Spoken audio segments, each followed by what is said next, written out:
C'était la seconde prise de possession de la France. La première photo, 18 Brumaire, en 1800, à son retour d'Égypte.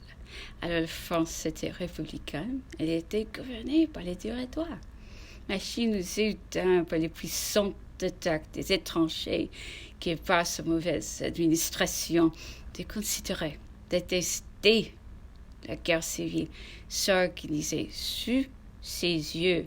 La révolte triomphait de son pouvoir et les peuples semblaient n'attendre qu'un homme pour sécurer son joug au boré. Et cependant, que des soins qui devaient nous pour arriver à la révolution des 18 Brumaire, pendant sa route depuis Fréjus jusqu'à Paris et particulièrement à Lyon. Toutes les classes de la population, aristocrates et tous les régimes, émigrés, citoyens, paysans, tout lui soufflant à l'oreille. Précipiter le territoire, emparez-vous tout pouvoir. Mais aussi partout où il dut entendre les paroles fermes des républicains qui lui criaient « Emparez-vous des autorités, soyez victorieux, mais soyons libres !» Pour réussir, il lui fallait le sentiment de sieste, ces graves et vagues organisateurs de république et de son collègue Roger Toucon. Si la majorité du territoire eut de l'énergie, elle pouvait le faire arrêter.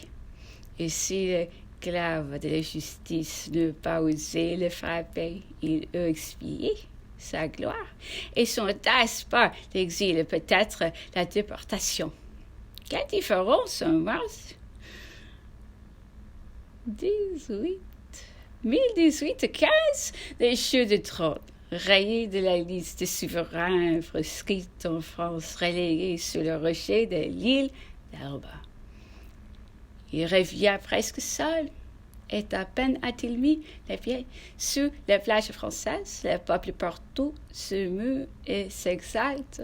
La France entière répète avec enthousiasme les cris de Napoléon.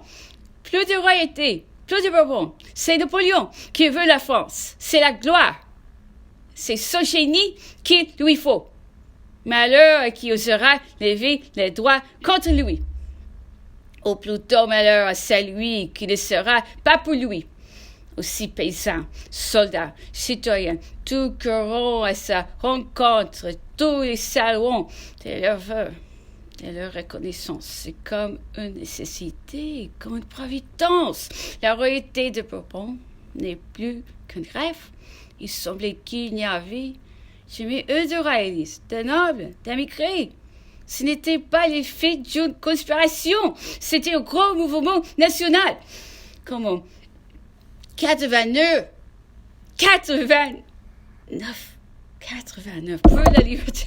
Comment 9 demi-heures contre la tyrannie, comment 18 Brumaire contre l'impérialité.